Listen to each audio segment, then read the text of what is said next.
And of course, Friday marked World Adoption Day. The Children's Act prioritizes adoption as a form of alternative family care. The process can be lengthy and filled with obstacles. Now, we asked this morning whether the process is any different for same-sex couples. Father of two, publicist and radio presenter Gavin Prince is here to share his experience with us. We're also joined in studio by Tshwane Child Welfare Supervisor Nina Dekaris. A very good morning to you and thank you so much for joining us.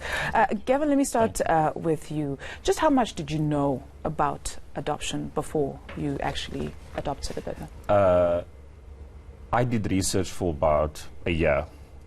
Research meaning what children are adoptable, where do you adopt, and how do you adopt. But nothing prepares you emotionally. And that was one thing that my husband and I wouldn't say we struggled, but it was a challenge because everything changed in the house. And they always said, the experts say, don't let the child interfere with the daily running of your routine. But the reality is very different from what the experts are saying. When it comes to South Africa, our laws are very progressive on same-sex couples, same-sex marriages. You look at Tanzania and how the situation is playing itself out there currently. It's scary to even think that. But in terms of the approach, the process, I beg your pardon, of adoption in the country, did you find any differences when it came to you guys adopting a baby? I found that people were more, well, our friends and family, they were more sympathetic, and whenever my biggest challenge was when our daughter was born. We had her when she was 2 days old, so we took her from hospital, like literally, and what I found challenging was that friends and family members, like you would have one auntie come to the house and look at the baby and tell you, this is how you look after the baby, bath her this way, and then you had have another auntie like the next day say, no, you don't bath her like that. So that for me was very confusing. But I did not, like you mentioned earlier on in your intro about the differences between same-sex couple and straight couples, I did not find like much of a difference. People like treated us the same.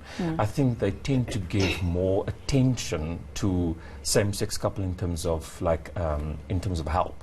But the most beautiful thing for me was walking in a shopping mall with my daughter, with her in the pram, and if something falls, the mothers, the attention that I got from women in South Africa, because they were just like, they would look at me and they were like, oh, like look at that, you know? Because it's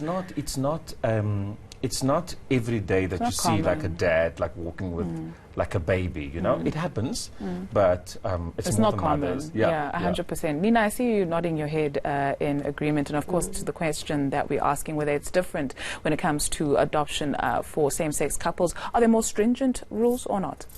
I think you have to adapt your screening to the couple.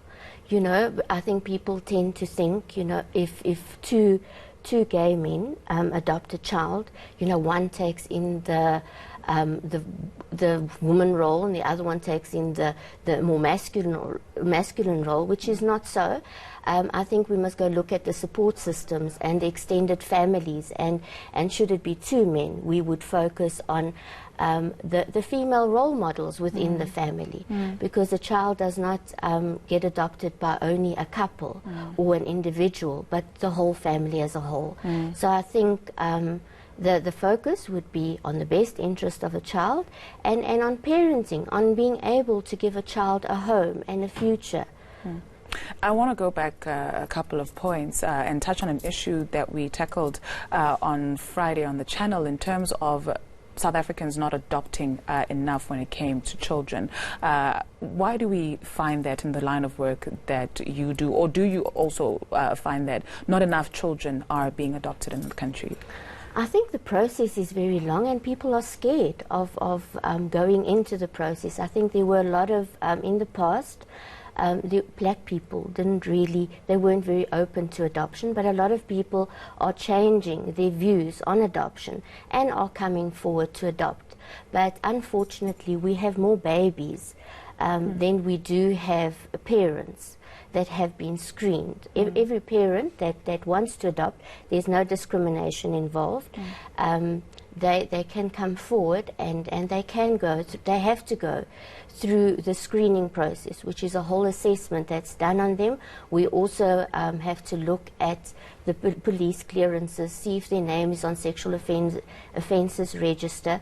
So we work strictly according to the Children's Act, and we are guided by the Children's Act to place children with parents. Gavin, how did you guys find the screening process? A lot of work. Oh, there's a lot of administration. Like, I promise you, the stack of documents that we had to fill in was like this. I'm not exaggerating. Sure. It was, but it was, I found our social workers, and we had to deal with like private social workers, which because we were told that private social workers would speed up the process as opposed to the state. But sorry, can I just ask you something there? What's a private social worker versus a state social worker? The difference there? So a private social worker, so you pay a private social worker, and correct me if I'm wrong, but whereas with the state, you do pay, but it's not as much as like a private social worker. And we were told again in our research that that they work faster.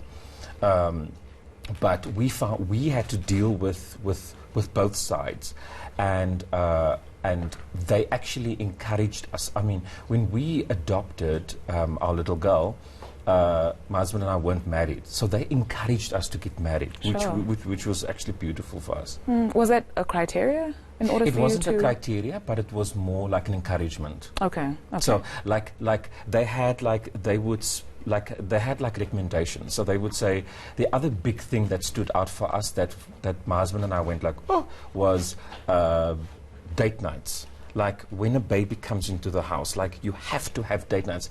They were very adamant that is so important, because they were saying, and they were comparing us to other couples where they say, they were talking about the divorce rate. These are the social workers. They were talking about the divorce rate, and also saying that new babies tend to break couples up. Sure. So my husband and I had this thing of every Thursday night, but I remember our first date night. We were just like, our date night started at 7 p.m. By 8 p.m. we were just looking at the watch. Wanting to get back to the baby. We're back with more on this conversation after the break, taking a look at how actually this impacts the children themselves, those who are cognitive enough to know the kind of space that they are in. Do stay with us. We're back with more on this conversation after this.